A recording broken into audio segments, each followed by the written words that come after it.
To illustrate the thermal benefits of an insulated double-leaf cavity wall, we will take a sectional view through the wall of this typical house. The insulated double-leaf cavity wall is made up of 3 layers. 2 ClayBrick leaves, separated by a thin cavity, and a thermal insulation barrier. The insulation barrier can be made up of a number of materials, including expanded polystyrene or polyurethane. The passage of heat through the brick wall begins in the early hours of the day, when the sun first starts to shine. The permeation of heat into the wall is a slow process of about 25 millimeters per hour.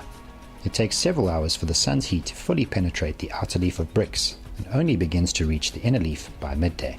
The insulation barrier then limits the total heat transfer to the inner leaf.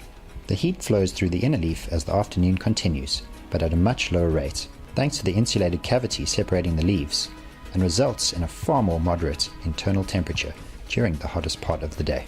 As the sun sets outside, temperatures drop and the heat flow slowly begins to reverse as the thermal energy is drawn out of the bricks by the cold of the night.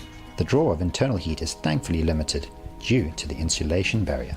By the early hours of the morning, outside temperatures reach their lowest and all the heat is completely drained from the outer leaf of bricks. However, the inner leaf, thanks to the insulation barrier, retains its stored heat, achieving a far more moderate internal temperature during the coldest part of the night. The insulation barrier moderates this internal heat loss.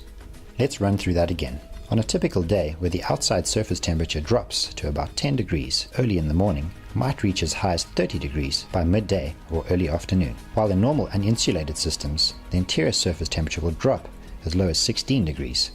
But thanks to the insulation barrier, we only see a drop to about 18 degrees. The interior surface again shouldn't rise above 20 degrees, and this high point is offset to the early evening just as it's cooling off outside. Thanks to the thermal density of ClayBrick and the insulated double-leaf cavity wall, the outside temperature peaks are moderated and a comfortable interior temperature is maintained throughout the day. This clearly illustrates the thermal efficiency of an insulated ClayBrick system and the benefits of saving energy and heating costs in your home.